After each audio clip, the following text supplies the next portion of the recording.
Утро Келинок начинается не с кофе деген видео ғой.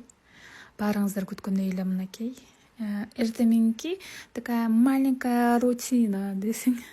Ушинтип эртең менен туруп алдым.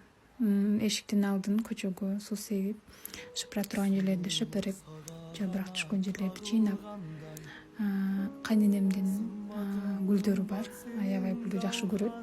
Гүлдөргө суу куюп, үйдүн ичиндеги алдына суу себип, шыпыра турган жерин шыпырам, таза болсо калтырам. Кетчү чагылгандай чырайын жипке тизген маржан экен, чынында сага жетүү арман экен. Жүрөгүң эси болуу мага буйруп, бактыма сен жазылып калсаң экен.